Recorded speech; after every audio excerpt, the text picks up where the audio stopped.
in a few months' time. But Liv, first of all, well done. Lots of data. Just on a personal level, when all the data's coming in, what are you hoping for?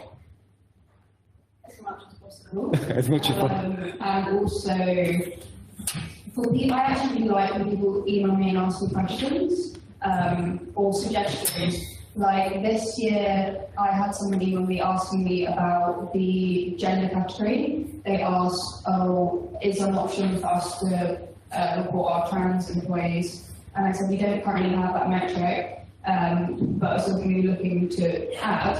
And they kind of spoke from their own personal experience about how they chose an organisation that they wanted to work for because they recognise trans employees, and that was kind of that filtering process that they had to look at kind of an organisation's stance on inclusivity. So that's something that we obviously want to promote, and that's something that we'll be adding next year. So I really enjoy people asking me and giving feedback throughout the reporting process and after.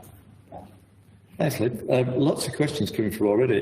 The core companies represent over 50% of the total employees. Is there a breakdown of those core companies by sector? I can pull that, yeah. So we're going to be producing a report which will cover everything kind of I've spoken about and also the topics of today. And I'll have like a big appendix. I'm going to include all the sector breakdowns. I'll do a special section on the core 57, kind of what they look like, what sectors they are, their size ranges, etc., what tier they are. Because I think we'll give a lot of context, yeah. Right, lots of questions. You're very popular today. Lovely presentation. How can a new organisation join or participate in the survey? Okay, so it's quite easy. You can go onto our website and you basically just register and then you can report. So for the 2025 survey, will be opening in May-ish. I can send out comments about that. But basically just you log on and you start to report. We have support documents on our landing pages. So if you're an organisation that might have gaps in your HR systems or you might not, for example, collect the religion data set, we have like a due people survey, which is anonymous for employees that you can send out. They fill it in and it kind of brings it back in a form that you can then just simply upload into our system. So we've got documents to help you support you if you're like at the start of your journey as well. Right. Question about disability. When we say disability, we're talking about hidden disabilities or visible disabilities or both, and how do we actually deal with that? Yeah, so it's any disability that someone's willing to disclose, whether that's physical, mental, learning difficulty, etc. Yeah, it's kind of, we don't ask the specifics, it's just whether they disclose that. Yeah. Another question. Does the minority ethnic hire ratio take into account eligibility to work? Yes, so you'll see this later on today when we get to the attraction recruitment section. I was like, wait, did I not speak about that? No, sorry, I was speaking about that. And you'll see a value for applicants and the number of applicants with and without right to work. And I believe it's something really small, like 5%. I was looking on the train this morning. It's like 5% of all people that applied didn't have the right to work. So that's not a big skew at all. Yeah. So that was one of those pieces of data which we weren't collecting until last year, wasn't it? So and we thought that was an issue, and it turned out it wasn't actually an issue. Yeah. Mm-hmm. Here's an interesting question: are you looking to report the social mobility pay gap in the future? I'd love to. I really want to get as much pay gap into as I can. So if someone would like that added, I will happily add that. That's not a problem for me. Show of hands, who would like to see that social mobility pay gap data? Okay, I'll do that. Question, how many of you actually collect that data? We're not going to get that much data because only 3 people in the room are actually collecting, 4 people in the room collecting it. Got to start somewhere though, so perhaps running some workshops, trying to advise people how to collect that information would be a good thing to do, wouldn't it? Because then we'll give you some time before the survey opens and then closes next year to actually start collecting that in your own organisations, yeah? Is there a commonality of theme to the reporting level going backwards for the core 57 organisations? Any themes in there that we're seeing? I don't know, yeah, really. I need to look at the data more in terms of exactly who it was, because we did have some mergers within that group. So I don't know if that's had an impact, like HR mergers, because obviously I know who they are. So I'm going to look at that in more depth to see if there's anything I can pull out of there. As of yet, I couldn't give you a proper answer, I'm afraid. Yeah, okay. There's a question here which we'll be answering later on. Liv, you mentioned that 88 applicants from an ethnic minority background, just one was successful compared to 26 for white applicants. Yeah? Do you have any insight into the key reasons for this? And we're going to cover that later on, aren't we? So, so we just tease you on that. So we'll just leave that one hanging for a moment. We're going to have a whole session on that. So we can actually dive into the data on that one with a actually fabulous infographic at that stage. Yeah. So we're going down. I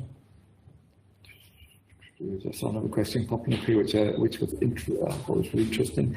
It was a question about site level reporting. So, somebody's asking a question about do we break down by job title or by level in an organisation the data?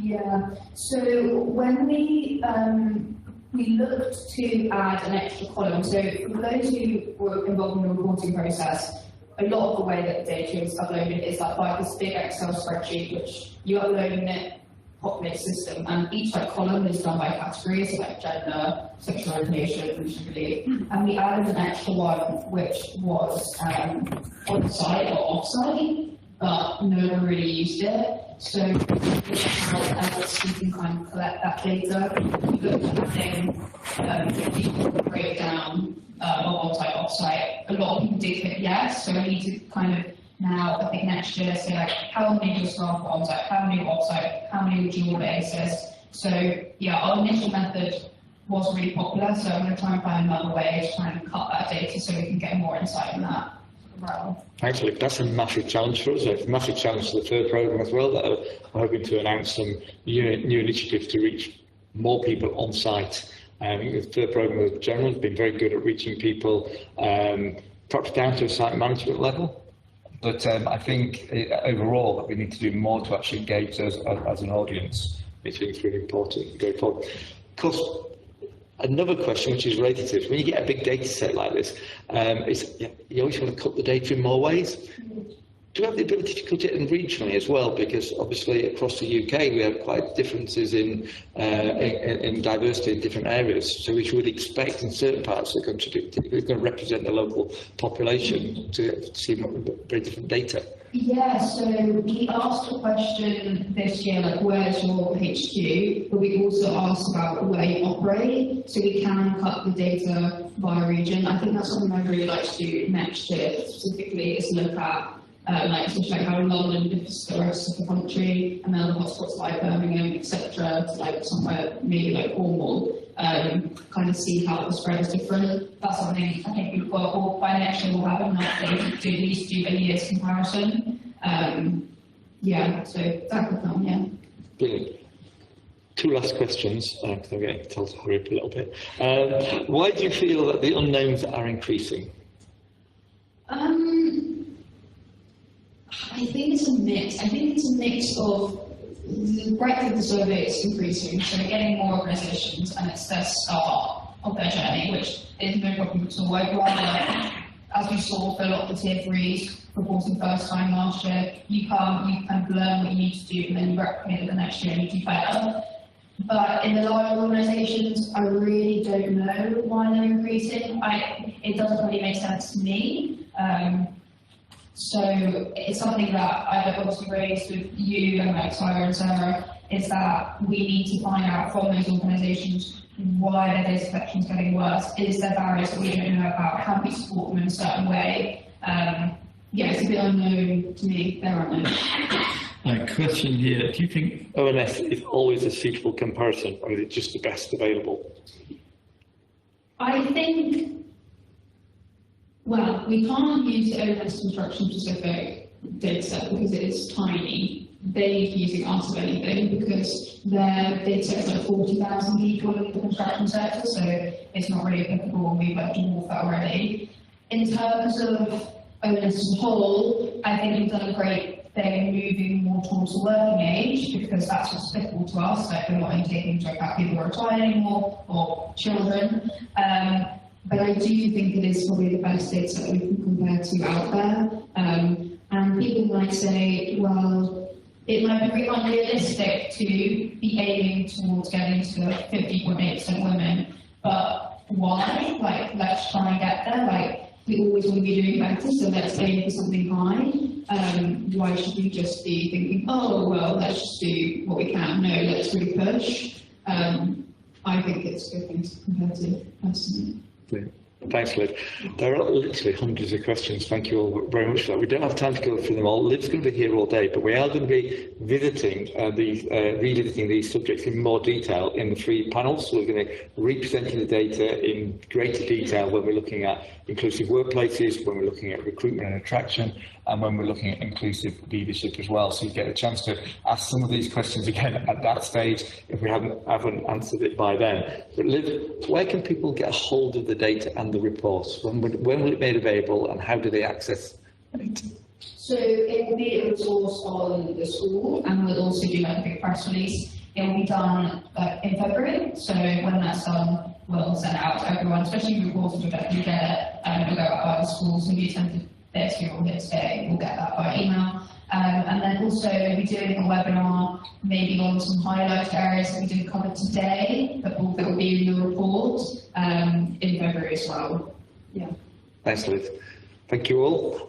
Put your hands together and thank Liv. Thank you. Superb.